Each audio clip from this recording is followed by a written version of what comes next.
when you go to AutoZone, it's already mixed up. No, that stuff's junk. no, that's not oil. That's stop leak.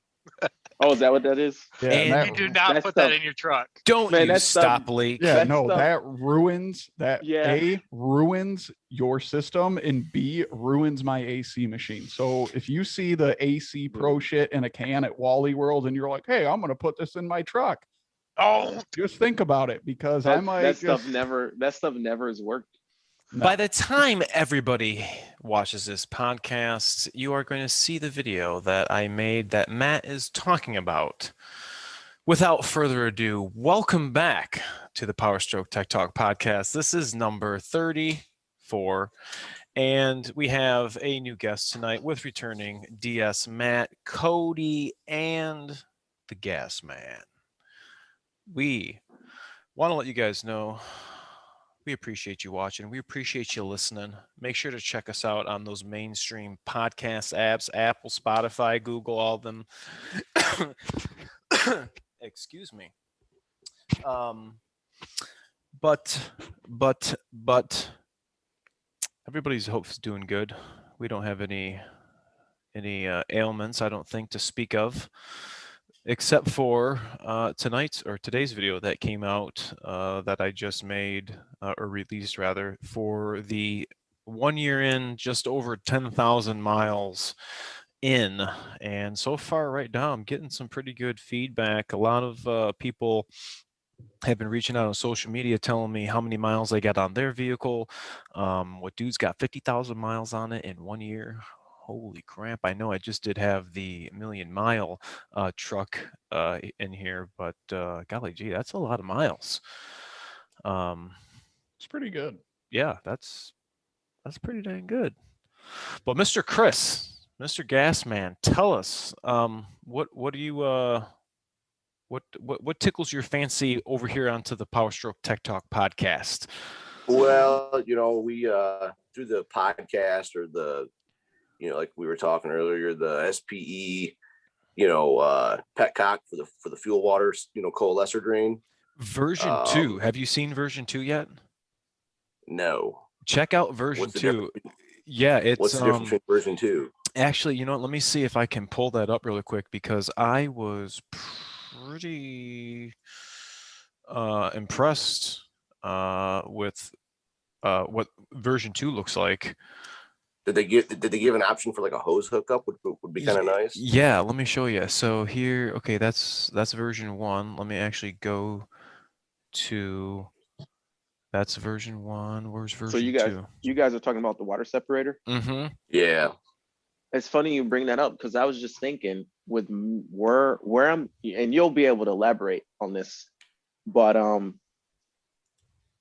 getting my diesel from the Kroger gas station. It's kind of a newer location, only a couple years old, and I've never seen water in the fuel so far. Yep. So is it probably a good idea just to keep going there and just keep rolling with that? Just because. Yeah, I mean, when it comes to diesel, unlike your gasolines, where you get a little bit different, we'll stick with the diesel for this point. But with the diesel, that's what we're going to call like a generic diesel. The diesel component itself is the same. They add the lubricity into it. I get diesel at Kroger a lot. 2 reasons. One, the tanks are usually new because the Kroger gas stations are pretty new. 2, throughput. Same reason why I'll hit Circle K sometimes, because it's just throughput. You're not going to, especially when you're rolling into the fall and getting into winter, they're going to have a lot. They're going to get their tanks refilled a lot more, so they're going to be up to date on the, the freeze points, the cloud point, the negative temperature stuff in the wintertime.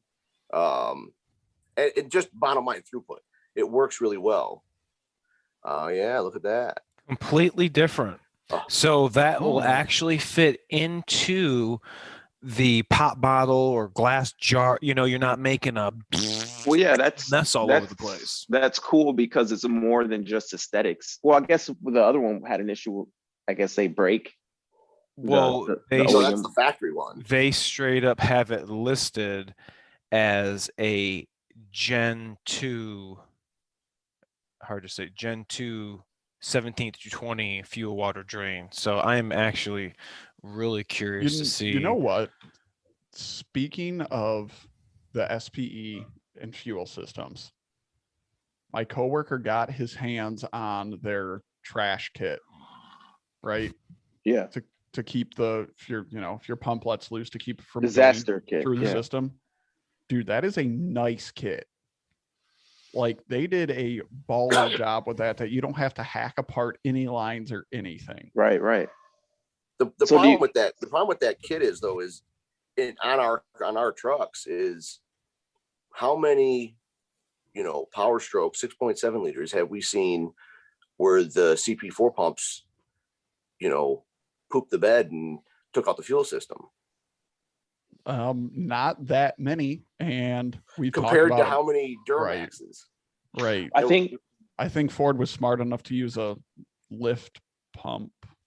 I think Yeah. the one point to that though is, while the system itself is good, if something contaminates your fuel and you didn't, I mean, it could happen where you can't catch it, where the sensor's not going to pick it up and it's just too much.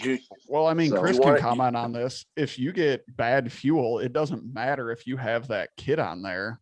Your pump's going to be No, that's down, just so to it's stop it from your- crashing. Yeah, It's your not- pump's it's gonna. just, Yeah, it's just to save your injectors more than it's just to anything. save your injectors. Yeah, That's all it is. And your rails. Now, here's and, Cody here's can the, go further with that, but here's the biggest knowledge bomb on that topic that nobody ever talks about.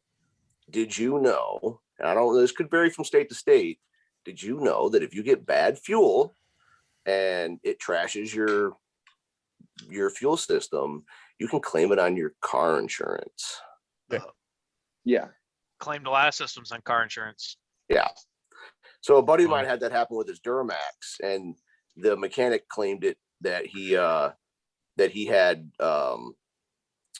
water in his fuel, and that's what trashed the pump, lack of lubricity with water. And the insurance company paid to have the whole system rehauled, the gas tank dropped, flushed, fuel lines flushed, new fuel pump, new injectors. And then of course he decided to, kind of go the other route, lighten up his, put his, truck exhaust on a diet. He went to a C3 pump. Just some parts missing. But that being said, if you were to make that big of a claim, it'd be much better just to do the pump, even if it's an insurance claim, because they're just gonna raise your rates. If they gotta do, That's if they've why It's gotta not a pay. collision. I mean, I don't want to jump down people's throats for charging outrageous amounts to, do a fuel system on someone's truck, but you're just making everyone else's insurance cost more in a sense.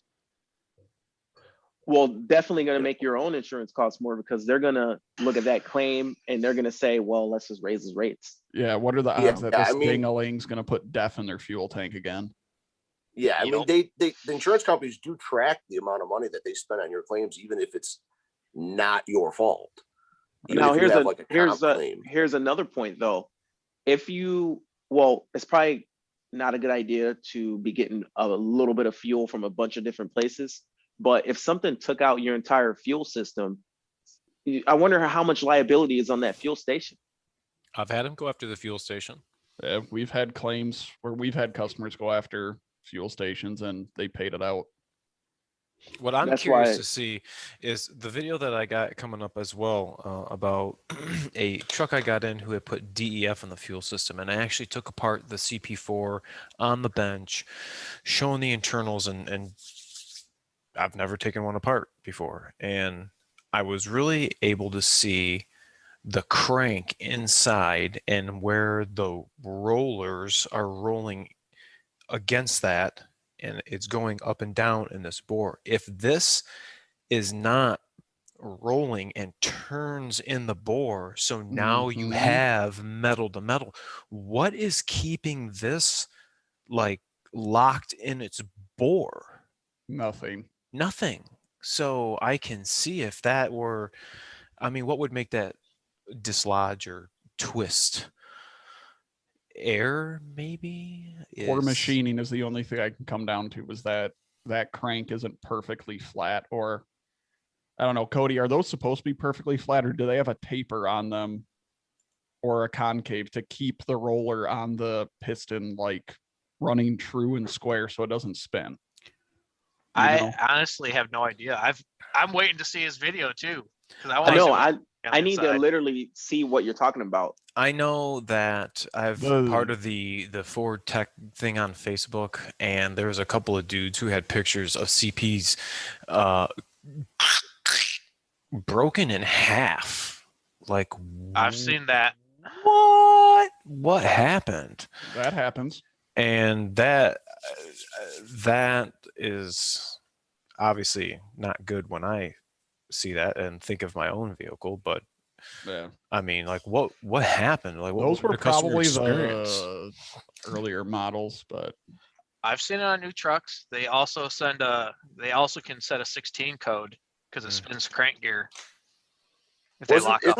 Isn't the problem with the CP4 pumps? Isn't it because it's a European pump? I've heard that.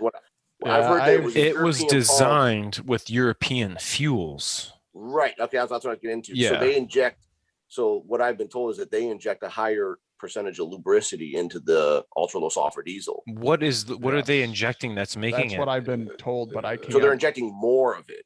So there's higher standards there.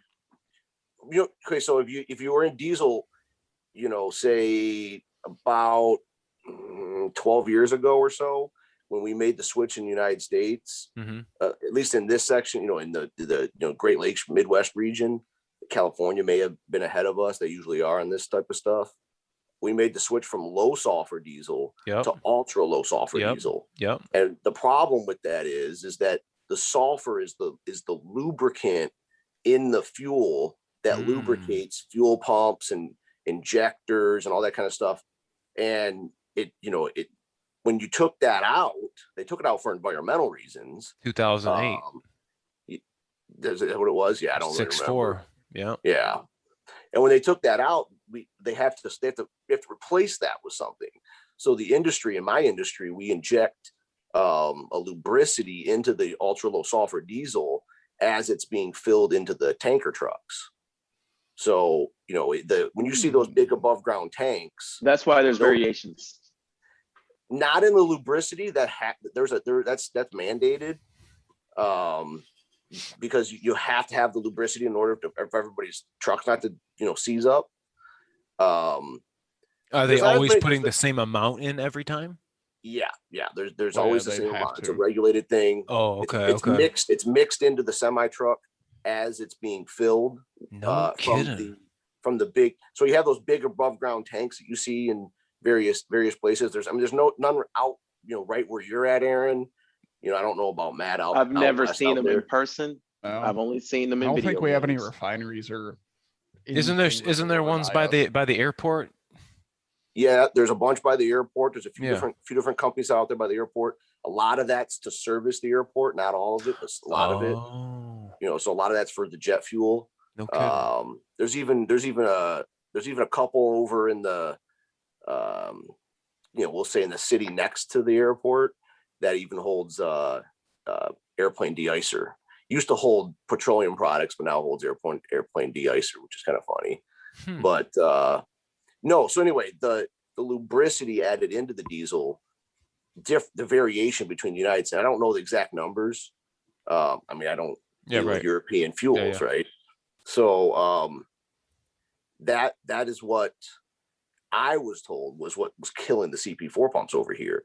But my heavy duty mechanic, my diesel, my Aaron for my dealership closest to me, he said it's the lack of lift pumps, because because you're dealing with head pressures off of pumps, and they're asking the CP4 pump in the Duramaxes to pull suction from the fuel tank, 10 feet away and below it, not above it. That's a big difference too. Yeah. There's no siphoning action so there. When you're talking about this lift pump and you do a filter service, you're talking about how we're priming before you start it. After doing your filter, you want to prime it and get it all primed up. And that's to get the air out of it. So GM doesn't activating. You can hear that pump in the tank, making noise. Is that the pump that GM doesn't have? They don't have that. GM doesn't. I don't know if they do now. I'd assume. Oh, they don't have lift pumps? No, they don't have lift pumps. They don't. Again, like Matt says, unless they changed something in the last year or two. That's why if you go into any, diesel form Facebook group, this, that, and the other, everyone's always saying, well, you got to put a fast pump on it, or you got to put an air dog on it. So how do you because they don't have a sump for those things. It's literally just the high CP4 pump pulling it or your injection pump just has to sit there and pull it all itself. So when you do a filter, I would imagine if you do a filter service, I don't know, but if you drop the filter or drain the water or anything like that, maybe they have a different filter design that doesn't. The filters on the passenger side of the engine, kind of like an old IDI, and it's got a primer on top of it that you got. So in GM one, you got to prime it, open the screw, prime it, open the screw, prime it, open the screw. It's a big pain. It's like doing it on a old cat loader. You got to just sit there and prime the heck out of that sucker. Well, what's funny about that is every time you get in your truck, you can hear that lift pump activating. So they don't even have that pre-prime. No, and they say that beyond the pump designs, that the CP4 wasn't designed to do that kind of action, that kind of service. But you could see that, maybe with a bad design, maybe if there's not a good check valve in that, is it sucking a little bit of air when it first starts up? Right. From the fuel line, if it's not being the proper check valve. But I deal with pumps every day. I mean, that's what I run. I run giant, 1,500 horse electric pumps. I mean, you have to. Some pumps can't handle the suction aspect of that. They have to be fed. They have to be fed a pressure. So that's what Ford and Dodge is doing with the Cummins. They both have lift pumps in their tanks. Well, when you look at a CP4 pump, it's a piston inside of a cylinder bore. Wait till you see the video, man. I didn't know what it looked like. I mean, I've seen some dudes online have them apart, but to actually take it apart myself, I'm like, no, okay. You thought, this is for everyone out there. You thought piston return springs were a joke. No, they're real. They're a real thing. So it's got a piston return spring on it. Yeah, they have springs in each cylinder. Yeah, to push the piston. Interesting. Yeah, I don't know anything about the actual pump. I'm just going off what I hear and throwing. It's just a little V twin with a it looks like a rotary. It's tri-shaped crankshaft, and then it looks like gigantic lifters in there, and then a spring rides on top of them, and you got valves inside the heads. Right. Let me ask you guys this question though. When you change your fuel filter, how many times are you supposed to prime? 10. Okay, good. I'm like, man, I don't know. Because I did that. Tell you, once you get to like 5, once you get to like 6, you can hear that it's really starting. You'll hear your in-tank pump, your lift pump, whatever you want to call it, your low pressure pump. You'll hear it audibly like prime, and then if you really want to keep going further, you can get all the air out of the secondary filter. Well, I mean, you can flat out hear it. I mean, you can hear it like filling. It sounds like you're pouring something into something. It'll go from gurgling to just going. But the thing is, I did like 12, and it seemed like it got up there, but it wasn't perfect. And I was like, man, I'm starting it up, and it fired right up. Yeah, and it'll have a little bit of air in it. Yeah. And if it does, just put your foot to the floor and don't let it die. This one guy, he does a fuel filter video on YouTube, and he didn't change the order that he did things was so backwards. Like he whatever he did, it didn't. He starts it up, he goes to start it, it's just cranking and cranking and cranking and cranking. I'm like, man, why didn't you? I drained out the bottom, and then while I was draining, I take off the one on top, replace it, and then I go back on the bottom and then take everything off because it's done draining. Right. And then, but he did the bottom one, and then I don't know, I have to look back. He did everything so backwards and didn't prime it. and just cranked it. I'm like, what the heck, man? I hope no one else sees this video and does this. Because the video I watched to do it before I did it the first time was some blonde lady that, you know, I don't know, she runs some channel and she had some big, actually looked a lot like your truck, you know, Sean. I mean, and she just showed how simple it was. She had a 450 or 350 dually. It was at least the dually, you know what I mean? And she went through and showed you how to do both filters, and it was, you know, I mean, I think it was shared on one of the Facebook groups or something, you know, I mean, she was like a hot shot driver. Yeah, I don't know. Maybe she ran a goat ranch. I don't know. You know, I mean, I know that's one thing I didn't get to ask you, and for everybody else out there, what do you? I heard you say Super Duty are trucks. Why don't you paint the picture? What do you got? I got a 17 crew cab. Okay. You know, 6.7 Lariat. Nothing overly crazy. I mean, the most expensive vehicle I've ever bought in my life, but you know, I don't really drive it a lot. I treat mine probably more like yours, Aaron. You know, I mean, I hauled, you know, my boat around, but that's only like 8,000 pounds or something. But, you know, landscape trailers, you know, picking up gravel, that kind of stuff, you know, trying to like imitate Sean or something. But that's a pretty nice size boat, you know, 8,000 pounds. Yeah. You know, 7,500 pounds, but I mean, nothing that warranted me having the diesel. I mean, right. You know, when I was looking at trucks, I was looking at an F-150, and you know, Lariat to Lariat. I'm going that way now. I mean, well, Lariat to Lariat, they were the same price.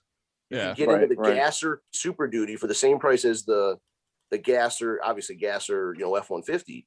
So the only real price increase that made it that $10,000 jump was the diesel. You know, and the reason why I went with the diesel was, if you'd have backed me up, you know, say 7 years and told me I was going to be towing around a 7,500 pound boat and towing it up to Higgins Lake and, you know, up to, you know, up north, Torch Lake, that kind of stuff. Mm-hmm. And I towed it with my Ram, you know, I mean, it was fine. It wasn't, like I said, it wasn't overweight, but if you'd have told me that 7 years ago, I'd have said, you're crazy. Well, what's the future going to hold? You know, am I going to tow a bigger boat? Am I going to, you know, tow a big dump trailer? Sorry, Sean, didn't mean to bring up a sensitive subject. But you know what I mean? But yeah, I just didn't know what I was going to tow, and I want to keep this truck for, you know, for 15 years. So not only will I get some value back out of it, you know, versus a gas F-150 that's a dime a dozen, but it sets me up. The truck will do almost anything I want it to do that I can think of I want it to do. I mean, there are limitations. You know, I didn't get the fifth wheel hookup for it, you know, for the gooseneck in the bed. A couple buddies of mine have it, and I don't like the plastic pucks in the bed. I don't have a fifth wheel. I don't have a gooseneck. I could add it later. Didn't get that. You know, obviously I didn't get a 350. You know, I'm like, that's overkill. I didn't get a dually. And God's sharing.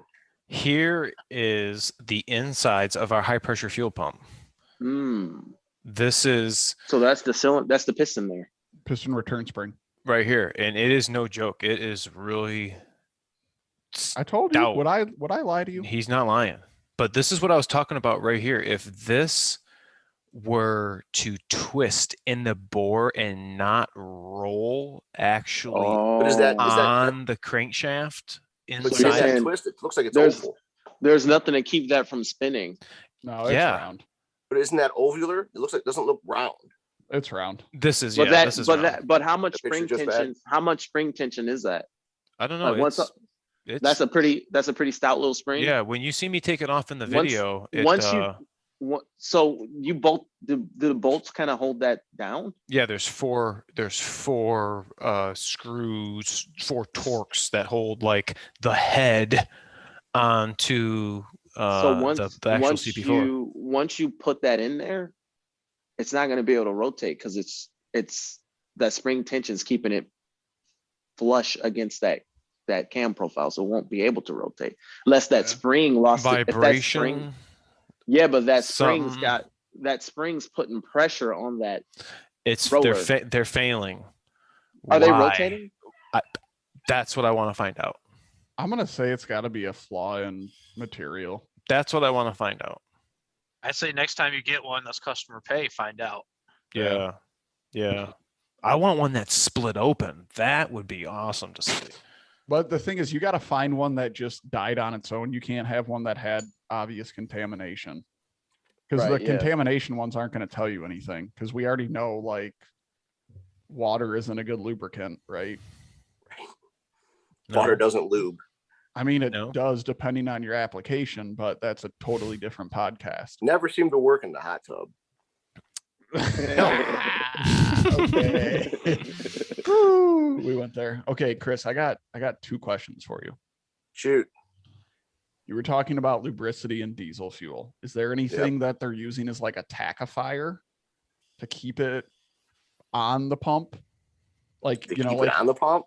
Yeah, like to keep it on the cylinder. You're talking walls about like one of those Lucas fuel additives.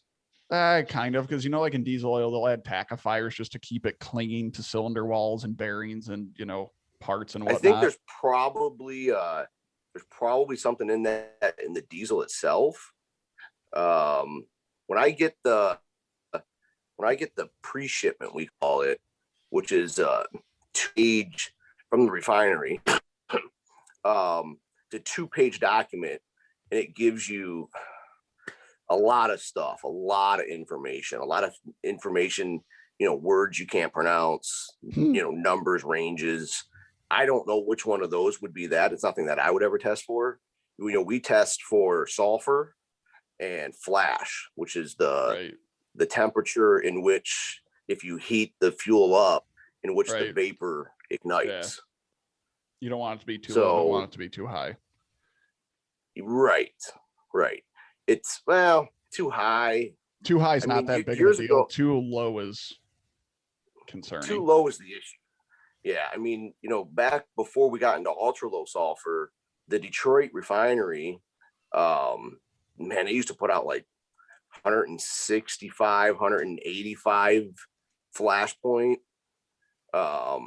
Now most of them are putting out like 130 to 150. So they took a significant drop. I think a little bit that's cost savings too, for them to refine it less. There's information with that even when you get into gases and summer gas, winter gas, spring and fall gas. There are differences in all that, and it's and they're chasing the penny. Yeah. Okay, so that's question 1. Question 2 is kind of a 2-part thing. So like we'll look at, I guess it's more of a thing with gasoline, when companies are claiming like our fuel's better because it has XYZ detergent and it's so much better for invigorate. It's going to clean your intake valves because everything's direct injection now. Is that really like, are they just blowing smoke? Or here's the way I like to answer that question. Mm-hmm. There's a 2-part thing to this. So when you get your gasoline at your generic brand gas stations, not a big oil company name. Okay? Valero. Kroger. Meyer. And this Speedway, is the other. Speedway is a generic for Marathon. Right. So you get, those types of rich, Valero, that is an oil company, but they do in this area, it is typically a generic. So the way it's always been described to me is there's 2 things to consider. One, the generics get the base minimum amount of additive. The base minimum amount of additive that's required by, regulations and what's needed. And then when you get into your marathons, your mobiles, maybe your Shell, right? They typically inject a lot more of the additive. And that's kind of where they're trying to, earn their stripe. However, when people say, well, which one do you like better? Which one's better? Of course, I'm not a chemist. I don't, our facilities we hold those additives at the truck racks, but we don't. I mean, that's just delivered to us. We hold it there, and then when those companies get their semi trucks filled, right, to go fill the gas stations, they get their appropriate additive. Mm-hmm. That's another thing people don't understand is that the gas itself, the diesel itself, in most places, it's all fungible and it's all mixed together. It's all more or less usually the same. There are some exceptions here and there. So as far as which one's better, Shell makes their claim on their, we go 1 mile longer or whatever the hell their claim is, it's like, I always say this, who makes the best brownie when you're walking into the grocery store? Are you a Duncan Hines or like a Betty Crocker? Right. Okay. I would never. I like that analogy. I like that. Yeah, I mean, I like that. So I'm a simple truth. There could be some, differences between your Kroger and your Marathon, branded gasolines as far as the amount of additive that they're getting. I've heard as high as that the branded gasolines are getting as high as 3 times more additive. But then you got to ask yourself, what kind of mileage enhancement am I getting out of that? If, one is significantly more money per gallon than the other, I mean, it's the same analogy as to how far are you going to drive to save a nickel a gallon when you're only putting in 20 gallons? No doubt. Well, you got to think too, like how complicated and how important is your gasoline fuel system, or how sensitive is your gasoline fuel system? You could be just fine with. You kidding me with the direct fuel injection? Yeah, dude, everything. Those are basically the same now. I think you'll be just fine with a Kroger fuel, and it's like you say, it's direct injected. You're not even cleaning the valves. Dude, I mean, direct injection, man. I mean, you could probably run diesel through that damn thing and it would be fine. It's getting very close to being how a diesel engine operates. Well, of course that is true, like a diesel engine is direct injection. They've been direct injection for a long time. So like high pressure pumps. Pumps. Now I remember a video that I had about when I drained the fuel water separator on my truck, and what it looks like when you get water in it, and how long to let it drain. And you had made a comment, or people were commenting on how clear my diesel fuel was, and then I showed DS's trucks fuel, and it was really yellowy looking, and it was I call that tennis ball green. Yeah, absolutely. Yeah. What's the deal? So the tennis ball green is going. So let me back up. Your diesel that you got, that was that real pale straw color. So it has that like yellowy green color. That was a Detroit refined here Detroit diesel. I mean, I can't say that 100% unequivocally, but seeing our diesel that comes out of Detroit's refinery versus the other stuff that comes out of Toledo, Lima, or the Chicago market, that's definitely a Detroit diesel. The real bright tennis ball typically is a Chicago market product, and that a lot of that comes from their crude and maybe the way that they refine it. This is just my experience from my perspective. I'm not working in the refinery, but the refinery here in Detroit is my primary customer. We I don't know who's who in the relationship here, but that's the difference that you saw. DS's or Sean's, his diesel, as he already said, he got it from a Kroger, which means he got it from a certain company that's in the industry, like myself. And that probably came, I could get into real detail. I just don't really want to, on a public website deal. That came out of the Chicago market, that particular diesel. It's got a little bit more yellow tint than say this green bottle here. Yeah. And yours was a lighter than this. Yeah, it almost looked like E85, man. Like it had like almost no tint, but it smelled straight up like diesel. Yeah, neither are bad. No, neither are bad. they're both going to run in the same flash zone.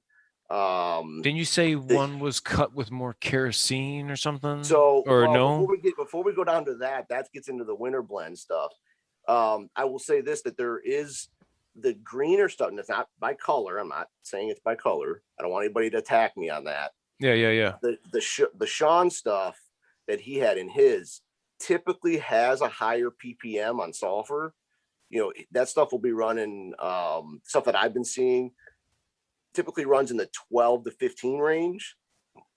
And the local stuff out of Detroit typically runs anywhere from the 0.9 to like 3, 5, 4, maybe, typically not. Wow. It's typically in usually the 1, 2, 3s.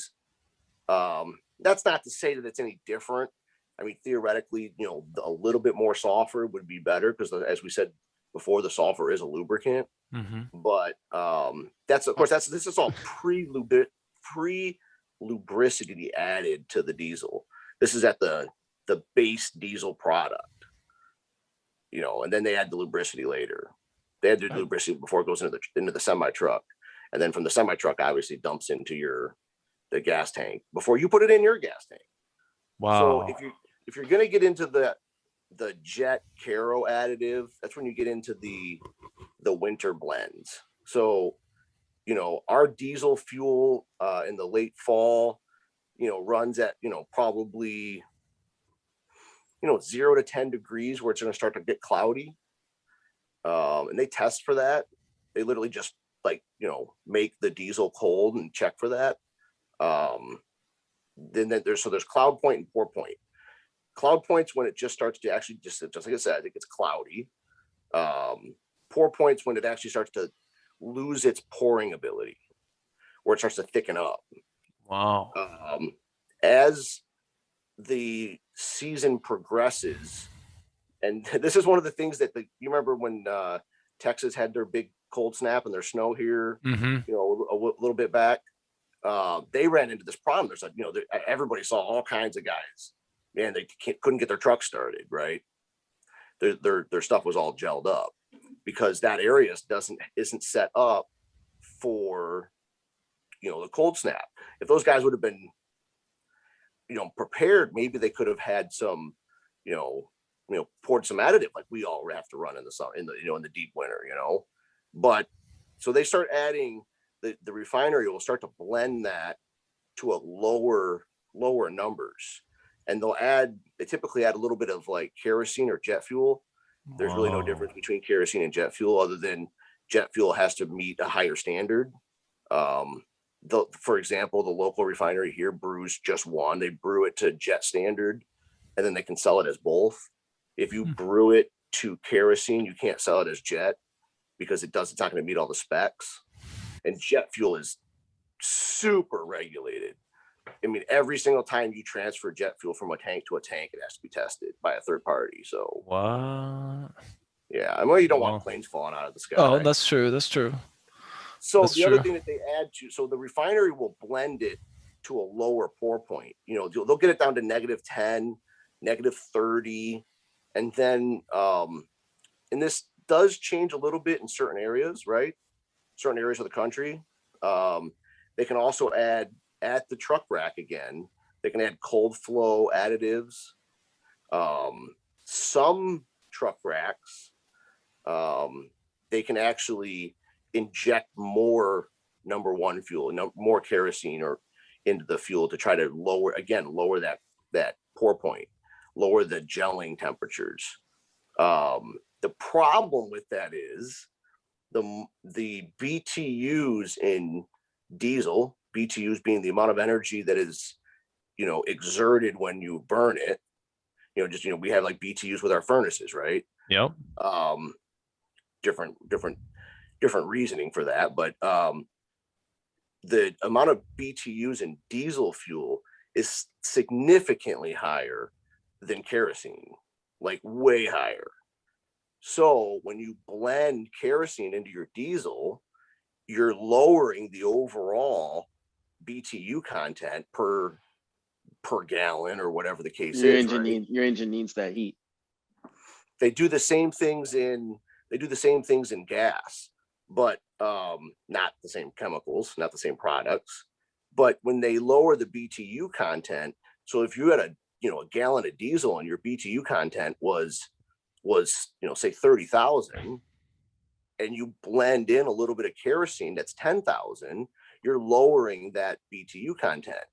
So when you hit the throttle and you want your motor to do a certain amount of work, if you're not getting the desired result, what are you going to do? You're going to add a little more throttle. And maybe you're not getting that desired result because the fuel is lacking in energy when it's being burned. Well, it seems like to me too, 100%. If you're going to lower the BTU a little bit at idle, these diesels already, they don't make heat at idle, and it's like they just mine makes heat like the minute the key turns on. Well, I mean, like if it's cold outside and you're just idling, you could just watch your temperature just like, unless you high idle, it just goes down to like, it'll still have heat and everything. It'll still warm you up a little bit, but I guess. And I was making a reference towards the electric supplement heater. Oh, okay. Oh, okay. Yeah, I got that too. So maybe I don't notice as much, but but you can see like the gauge is just like colder and colder and colder and colder, and then it gets down to like what, 90 degrees or something, and it's, unless you high idle, it's. I got it on my list. I'm on the extended warranty on my truck. The Ford Care, like Aaron's always pumping. Look at him, he's even fist pumping it now. Yes. No, that's not him pumping. That's what's going to happen to him when he realizes it's got ESP on it. Yeah, there you go. Right?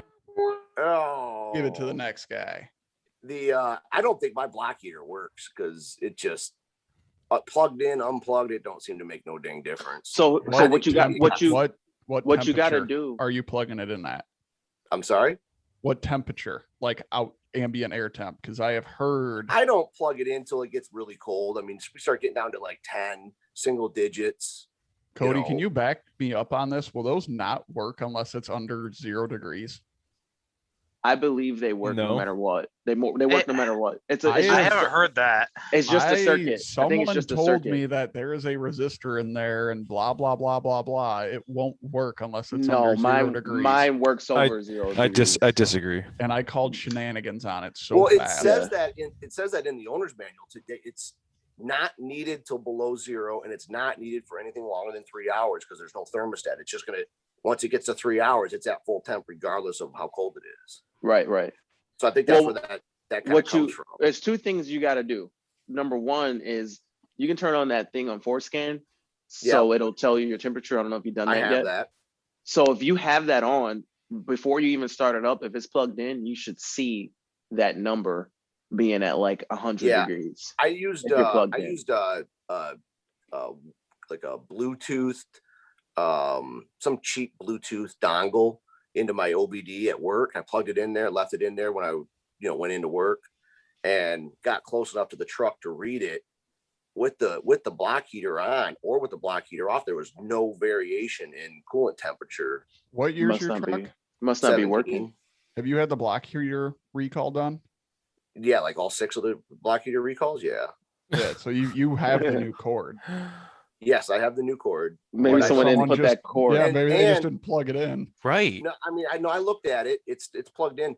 I even went as far as crawling under it after it was on for, I don't know, like I said, like 3, 4, 5 hours. I could reach up there and grab the heater, and it wasn't any no change in temperature. It's probably not working.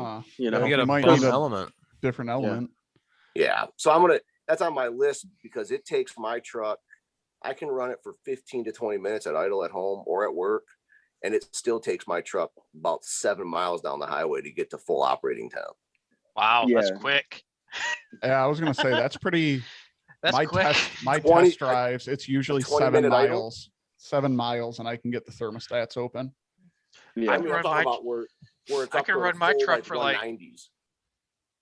I can run my truck for like an hour and it doesn't even get up to up to temperature. Speaking of his truck and how you're a fuel man, we have something kind of unique as a fuel source for this gentleman. He has a 97 Powerstroke and is running straight ATF. Nothing that we're going to be running through our 6.7. But nonetheless, I think is definitely, he loves it so much. He's drinking some of it. Yeah, he's drinking some of that shit right now. Man, he is full in. Die hard. Hey, I got back and forth to work for 5 years running it, so I'm not complaining. So hey, when you go back and forth from whatever to wherever, do you have a good source in both areas that you live in? I have not had a good source since I left the dealership. I'm trying. Oh, okay. I've been trying to find a good source, but is that like the 2020 version of running, French fry oil? It's been a thing since 7.3 came out, I think. Yeah. You've got to funky for ATF was when you would add it to your oil on like your regular motors, like your gas. Yeah, I've heard that. I've heard that. Like add it to your oil and then drive it for another couple days, and then use it as like a cleaner to get out the sludge. People always say that ATF can't be used because it doesn't have enough BTUs, but honestly, I don't feel a difference between diesel and ATF. But my truck also has 500,000 miles on it. But it does have bigger injectors. BTU not stock content injectors. for ATF? What? I said, what's the BTU content for ATF? I have no idea. I don't feel petroleum product. It'll work. It's fine. I don't feel no difference driving it. I mean, it's got to be the same. Fuck. I mean, it's a 7.3. It smells like ATF burning, but that has got to be so funny. Be like, man, this thing has got a really foul smell to it. Hey, Chris, I got a question for you. Dude, that would be fun in games until they dip your tank. And it's like, what are you going to do? It's red. What are you going to do? It's not diesel. It's not diesel. In Florida, that's a good question. Well, can you run? It's not diesel, but is that illegal? I don't know. I mean, I'm saving the planet. I mean, he doesn't have. Are you a particulate filter to worry about? No, he's recycling. He's recycling. Yeah, you are. Exactly. You're recycling. It shouldn't be illegal because if you were burning that for heat in your shop, there'd be no factor. Yeah, it wouldn't even be a problem. Right. What do you think if that put in a 6.7? What do you think would happen? I think you'd have to. I think you'd have to. It would be so angry. You'd have to You'd have to cut it. I was just gonna if you did like not half and half, but yeah, if you cut it with diesel fuel, I wonder if you could put. I wonder if that would work. Well, I nominate Aaron's. All right, that's what we're doing. Aaron, we're gonna find a clapped out 6.7. That sounds like it's and we're gonna try this. How does it mix when you cut diesel in the ATF? I have no idea. You know what I mean? Probably thin out. I would think, but I don't know. It's not like oil. There's a bunch of stuff in ATF. I mean, we could find out as long as Aaron gets for like 5 or 10 gallons of ATF, we can put it in the truck and find out. I mean, I have a 6.7 filter on the truck, so we can drain it out easily. Oh yeah.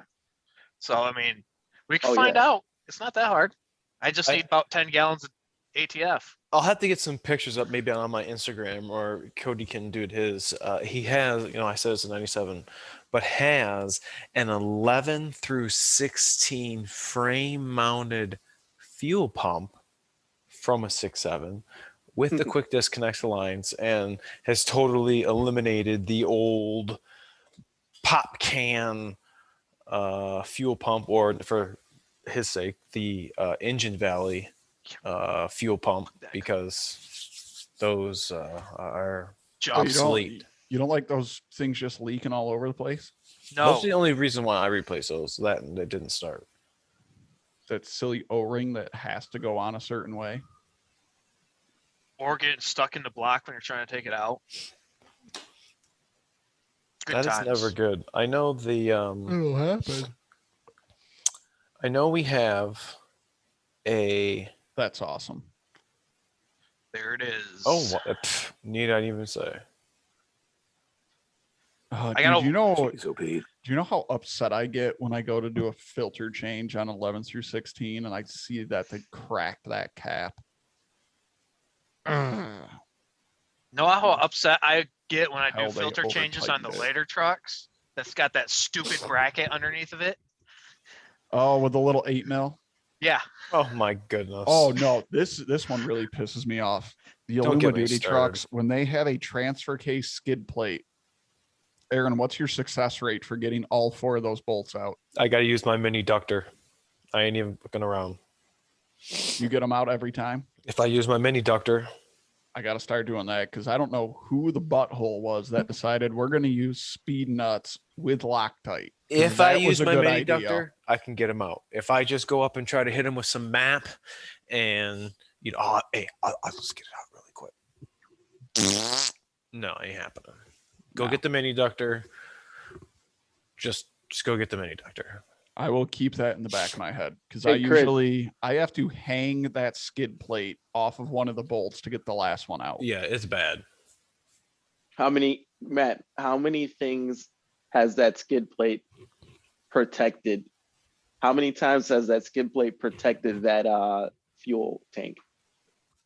The fuel tank or the transfer case? Because it's Or the zero transfer. for all of them. It's zero. Is it covered? It's Dude, zero. the fuel tank skid plate on these trucks makes me laugh because it is like flimsy stamp steel. It's not Yeah, gonna, what does it's it not do gonna when- protect it from anything. I know if it hits it's gonna. Dude, I know it's not gonna do anything. It's a 'Cause good. we had a customer shoot a freaking piece of rebar into their tank that shot up from the road, and we also had one that had a stump go through it. It's not gonna do anything. It's a good And they selling. call them It's a good. stumpy. It's a good selling point. Skid plates. It'd be really cool if there was a company that came out and gave you like a real skid plate to take that off and put a real. No, that's just more stuff I have to take off. You make my job more of a pain in the butt. No. Chris, I gotta. Oh, go ahead. No, I was- go ahead. You asked before. Chris, you know about the oil industry. You've dealt with, like we were just talking about earlier. I don't know if we were talking about this pre-show, but you were talking about crude oil underneath the lake. What is going on, like with crude oil? What are they? I know we know they make fuel. We know they make diesel and gasoline. What else are they making out of that crude oil when they're refining it? Well, I mean, they make everything. I mean, petroleum jelly, plastics, rubber, asphalt, polyester. That was, I mean, there's a whole bunch of. We wouldn't have anything if it wasn't for. If it wasn't for crude oil, it'd be like almost like going to Mackinac Island, where there's just horses and carriages and all the materials are. They have plastic up there. They still have plastic up there, right? So no, but I mean, think about like your cell phones, your clothing. I mean, anything that's elastic is a plastic, right? Right. All your polyesters. I think it's so weird. Like, is that me or is that who is that? That's you. What? It's both of them, really. Is it me too? There we go. We're good. Oh, we're good. I think it's really weird for us to have this kind of war on climate control and all this stuff and saying we're gonna stop burning fuel. We're gonna make our cars electric. We're gonna make our trucks electric, but you still need crude oil. I don't get how that's really addressing. It's like the beginning of Armageddon. You know, when he's sitting out there golfing at the the environmentalists sitting on the big ship, and he's yelling at him. You know how much crude oil how much diesel fuel that thing's burning? It's the same thing. So these people that are complaining about the use of oil, doing this with their phones. Yeah, man. Like I was watching a couple months ago, it was like Gavin Newsom in California. He's like, yeah, we're gonna outlaw gasoline vehicles. And I'm thinking like, okay, you can outlaw gasoline vehicles, but when you figure out that every product that you use comes from crude oil, when you have you like if you're going to have this environmental conversation, shouldn't you be having the full conversation, not just how we're going to stop burning oil, but what are we going to do with all these products that we rely on? Okay, hold on. I'm going to flip the script. Chris, what uses the most oil? What, like, out of a barrel of crude, what amount I'm gonna transportation and what amount gets used I'm gonna for try to answer it before Chris, a consumer product? I'll try to answer that, and then I'll let Chris elaborate with the correct answer. But my thinking is it's not like you're gonna get mostly. I think you get everything out of it. Like you get a barrel of crude oil, and you get maybe 40% gas, maybe 30% diesel, and then maybe you get all these products. So when you refine it, you get your gasoline is a byproduct, your diesel is a byproduct, your plastic is a byproduct, your asphalt's a byproduct. So you get everything. You don't just get you can't pick and choose. You just get it all. That's that's just the levels of refining, right? So that's just my question of like, if the argument is if you cut out one, you have to cut out all. What's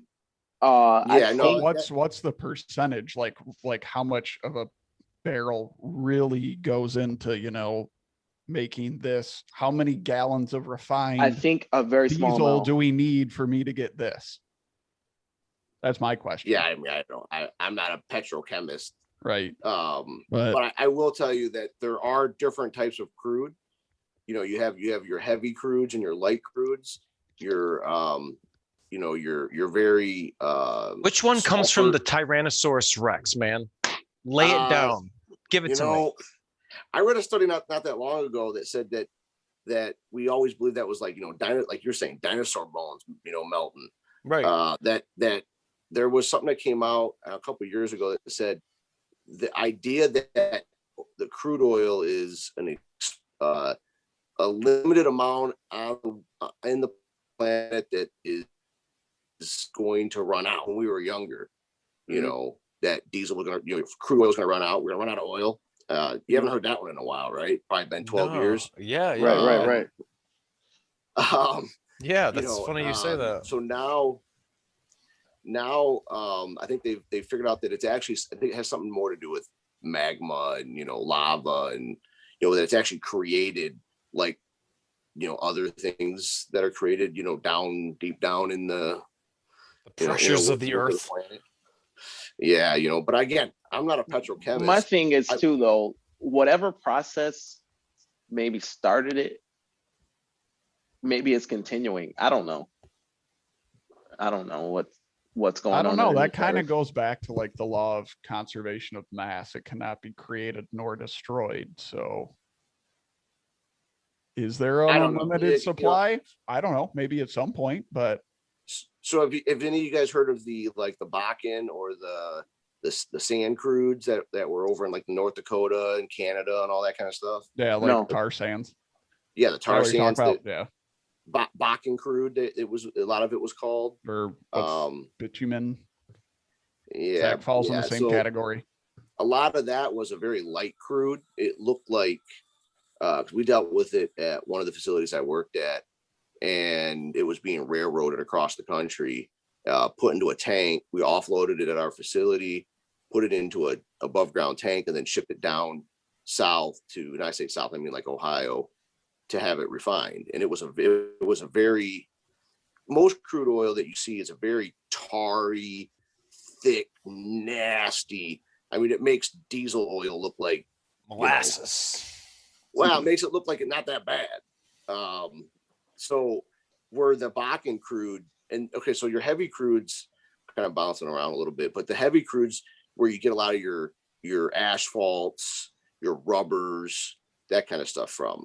But the Bakken crude, which is a real light crude, sometimes called like a sweet crude, it looks like dirty water and it has a lot of chunky fallout. Yeah, no. It stinks. It all stinks. All crude stinks. But it would create a lot more of your LPGs, more of your gasolines, not so much of your diesel fuels and the heavier stuff. And so there is some difference in that when you talk about how much of what was created. Again, I can't answer that question. I don't make plastics and not a petrochemist, but They can go after different. There's something said to that. They can go after different kinds of crude. Like if we're not burning all this fuel, you can go after a crude that's mainly for, plastics and for. Well, it's like that meme. In theory, it's like that. That meme that says, like, hey, if you don't really want us to have, crude oil, then walk out to your gas meter in January and turn that little valve. Right. Natural gas. I mean, if you're gonna stand for something, stand for it all the way, right? Exactly. I think a good topic you had talked about, Chris, was it almost corresponds with something that DS had just did. How much gear do you carry in your truck or with you? Or Aaron's dipping into, he had me send him my little podcast topic ideas. That's a real good one, because my buddy Jason just reached out to the same company DS reached out to, Built Right Industries, and they have the same hook thing for the back seat, so you can pull your back seat down, and his nifty thing. And I want to get the thing above the infotainment, because I think I'd like to be able to take a couple minute clip, or not a minute clip, but have your phone there, or even if your GoPro facing whatever, just to have that ability up over there. And Sean has a really nice one that attaches to the back of the seat. Yeah. Put your power tools. I've seen some dudes got their guns, really whatever I guess you can put on now, there is. Chris, before you answer that, I do want to say that I found out that there's a bunch of companies making those things for the dashboard up in the top cubby where you can put keys or whatever, which I don't think anyone really uses it that much. But I thought Built Right was the only company that had that. No, there's a bunch of companies. Yeah. Well, it's just like A-Rod, he put on that, you use that after that, like knockoff Built Right one for the back seat. Mm-hmm.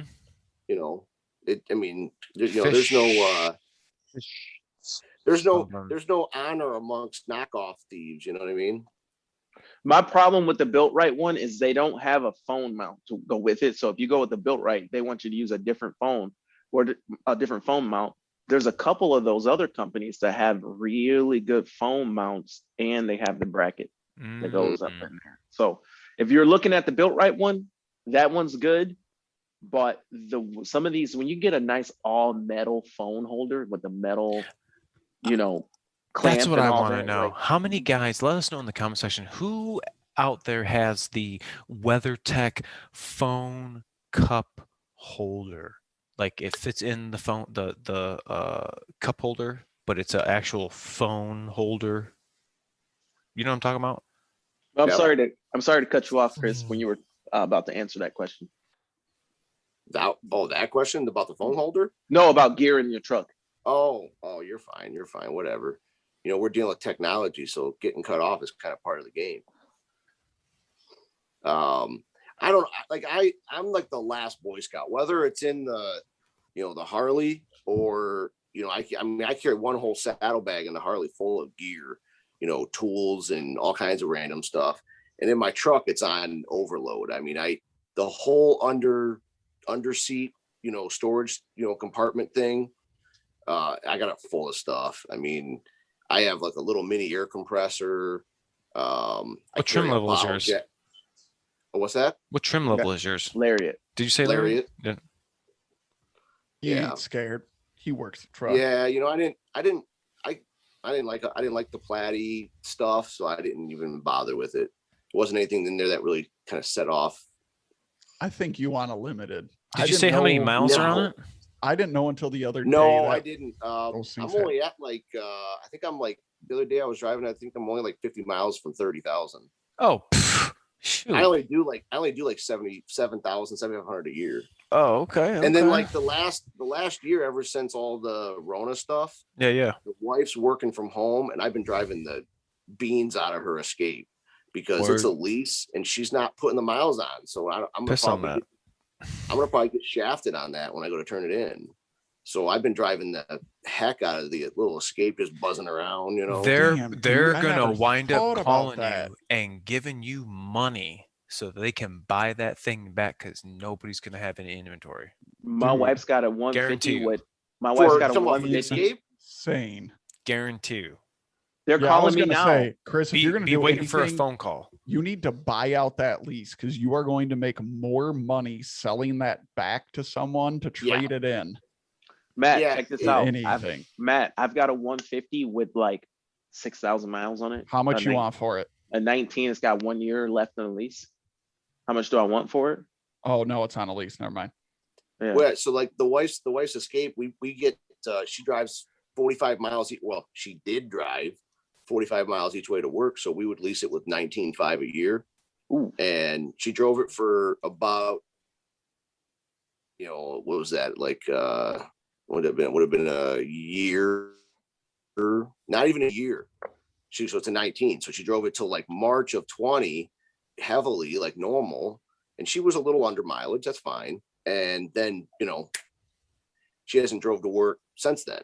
So now she's at like 25,000. She should be at 40,000 right now. And Yeah, she's not driving the rest of this year, they're saying. So well, at least it's not a I real try to drive expensive that car. No, it's just a Escape. Escape. Yeah. Aaron, the ones, if you had to do one of those motor swaps yet On 1.5. on the 1.5. away. Yeah. Did you see the new little holes they drilled in the cylinder walls?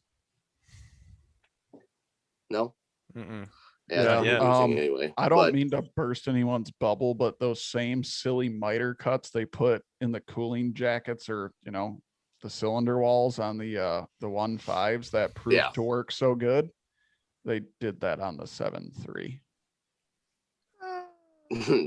Yeah. Yeah, the wipes don't have the little holes, but she got the reprogram, so that's great. When you pull it, when you park it and you get out, you can hear it runs the water pump, the electric water pump for whatever duration of time until it gets to the temperature it wants.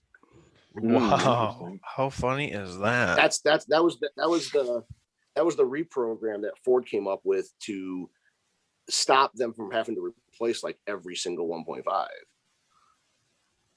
Cody, I'm sure can comment on that. All I know is I stay far away from those things. Aaron, have you noticed something? Yes, the sun sets in the west and rises in the east. Wrong. When you reprogram a truck and it wants the collar kit on, right? Before you would have to click yes or no, right?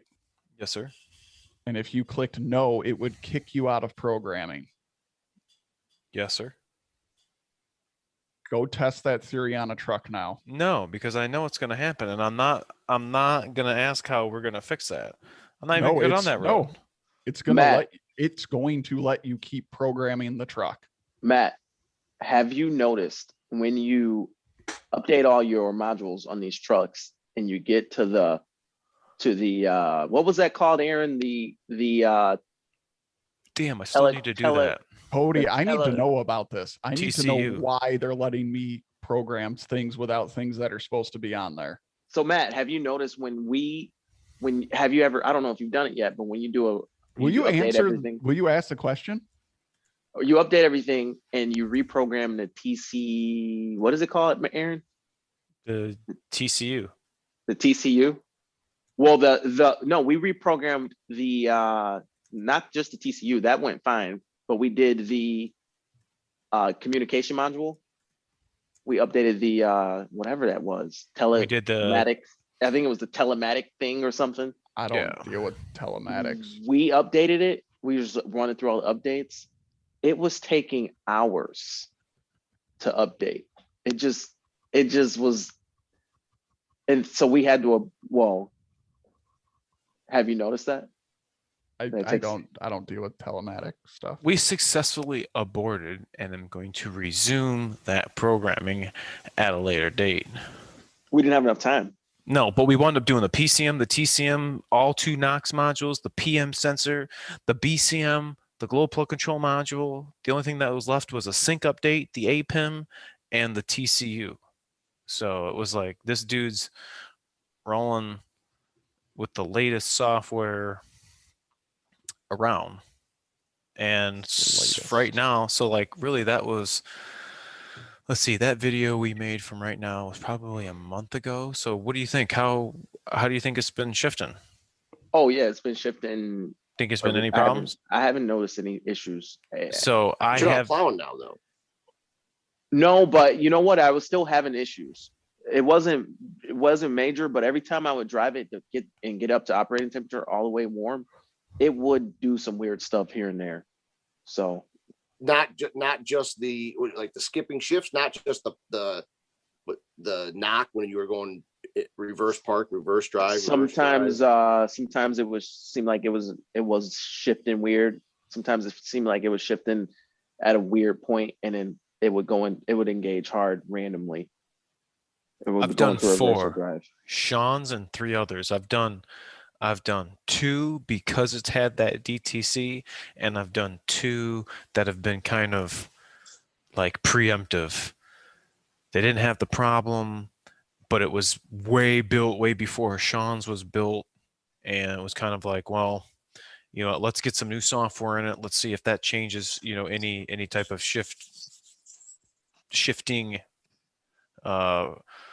randomness, I guess. Characteristics. Yeah, that, or you know, what if they're releasing, in my mind as a technician, because I don't know exactly, you know, what they're changing. They have a bunch of TSBs out and it says, you know, reprogram the PCM. Well, when you reprogram the PCM, it doesn't, like, I can't pick which reprogram I'm doing. It's just giving the latest update into the PCM.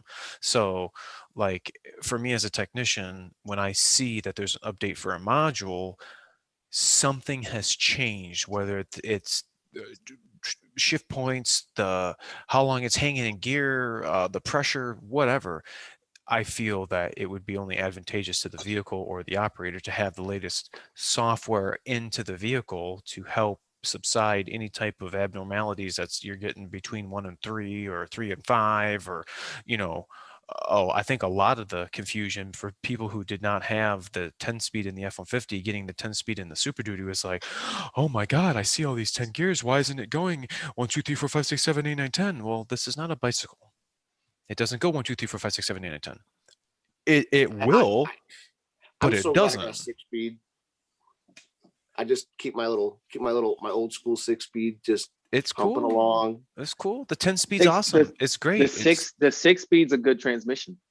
Right. It's a good transmission. It just drives a little different. It's probably not as fast. I think I know they changed the motors. I mean, the motors got more power and they remodeled a lot of things, but I think the 10-speed, you're going to be able to have tighter gear ratios. So you're going to have a lot more performance, shall we say, you know, speed, you know, not that we're drag racing Super Duties all the time. Matt can elaborate on that. I mean, me and DS did. I think with the main advantage with the 10-speed is going to be your lower first, but I think your overdrive is not that much better. It's a little bit better, but not like significant. I would think out of the whole though, it's going to be a lot quicker. Maybe not Sean's, because he's got all that centrifugal force of those dualies spinning around in the back. The main factor of mine is it's not even 430 gears. The 430 gears. You got to drink to that, but. The dang commercial tires those commercial tires aren't hooking up like regular truck tires. Like them things 4 in the back. They are the traction when it gets hot outside. The back.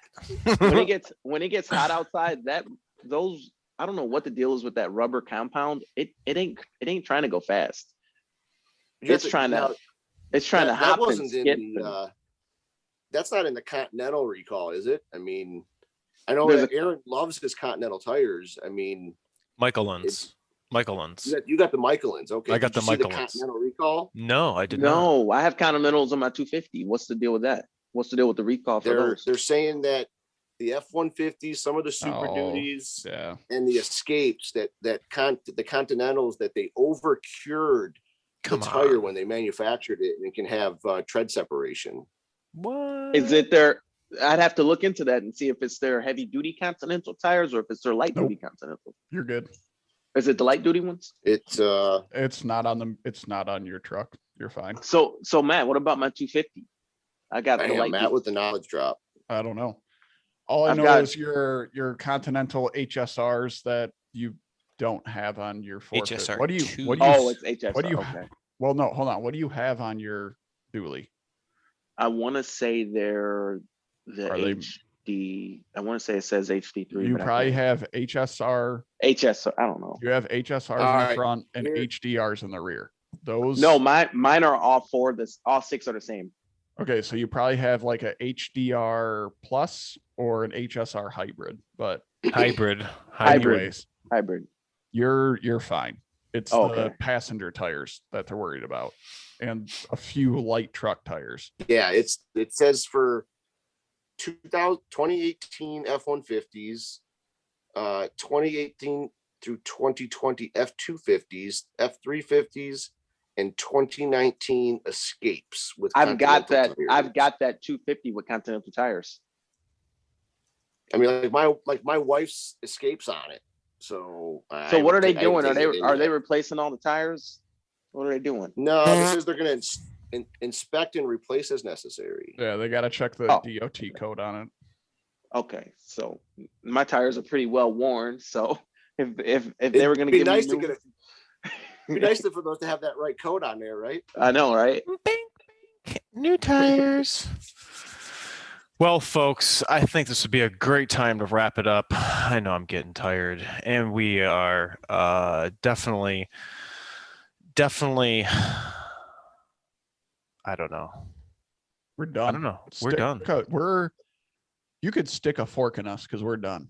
Because we're done. I like that. Oh, somebody, speaking of cooking reference, Matt, or not Matt, somebody said they want to see a cook-off. They want the between cook-off, and Matt everyone. and There we Reelan. go. We need Where- to there we get go. everybody in this where is area around us here in the metropolitan Detroit area or out further. We need to get all together, get our trucks, have a big barbecue, keep it, social distance. We'll be outside in creation, and we I don't mean, That need to, got lifted I today don't- too. So let's keep. I don't want people. to flex and start a political firestorm, but I'll be fully vaccinated by then, so you can come kiss me if you want. I mean, I'm not Irish. I'm not going to kiss you. You're not Irish. We're not. Hey, nobody's kissing nobody. Kiss We the can ring. kiss. Kiss the ring. You ain't got no ring. Hey, Dude, I love Power the strokes. comments in here. I love the comments. I'm sorry. Power strokes are We're not good. ending now. We're not ending yet. We're gonna not read the ending. comments. We're gonna in read the what? comments really quick in what? on this one. On which one? Dude, people just love me talking about Sean with his truck and his trailer. They love it. Oh, well, What about the trailer? What do you roast wanna them in the comments. Oh my. Oh my. What, that trailer? Vlad says, Oh, my old says- girl, he my says, old Matt, Griffin back there. running smack on limited 450s, pulling a landscape trailer. DS, what are you trying to say? Crying, laughing face emojis. I don't even know what you're talking about though. So then Limited- someone said, we have to have a Matt and Ryan cook off. Someone Yeah. else, specifically Chris, said, love Matt digging on Sean. LOL. Wait, who said that? I said that. Was that you? I did read Yeah, that. that was me. I did read that, and I responded to that. Also love the foreign POV on vehicles in life. What does that mean? What does that mean? I also first We had- comment, beat Sean. Okay. Yeah, that was the podcast that was put out. I guess in this case it would be how many ago, Aaron? Or which I don't one? know. The last one? This would have Yeah, been where like you had the 2 guy that months was ago. that grew up. Oh yeah, see, yeah. Yeah, but Who it would was have been it? the podcast that was out. Guy from when it was- Africa. Oh, yeah, Yes. that was. Oh yeah, that was a good one. I like that one. Gordon. Yeah, I just enjoyed. I always enjoy that perspective that they have, both on vehicles and the differences between foreign countries and America are always entertaining. Podcast number 25, which we filmed March the 2nd. Hey, you know what? That just reminded me of something. I don't have the shirt right now, but I just saw myself in that podcast doing a merch plug With your So, stickers. At the very We end. got the sticker plug. And somebody just asked me, I need to get more shirts. I am missing large and I'm missing double XL. I only have XL right now, and I feel bad that I ran out of large and XL. But apparently I'm having more demand, and I'm going to need to fulfill that demand. So, guys, just bear with me. I'm going to get some more. I'm trying to get a different shirt. Maybe you should get some hoodies. That'd be cool. Let me know. Would you guys wear hoodies? I've had a couple guys ask me about hats. I'm not really a hat dude. If you wear a hat, let me know. Maybe I'll think about doing hats. Dude, you need some hoodies. A couple guys said coffee mugs. I'd do a hat. Would you guys do hats? I think you should do a hoodie. You know I'm outside. If you do hats, would you have to do a flex fit, or do you guys want snapbacks? It doesn't matter. Flex fit. Okay. Snapback. Okay. The only people who like snapbacks are guys with small heads. You know, small heads. Okay. I want to make a hat. You know those hats that keep the sun off you when you're outside. It's a sun hat. It would be a sun hat. A floppy hat or whatever. The Arabian goggles hat guy. Whoa. All right. With that being said, don't forget to spay and neuter your cats and dogs. Matt, were we talking about? We'll see you later, guys. Aaron, wrap her up. See ya.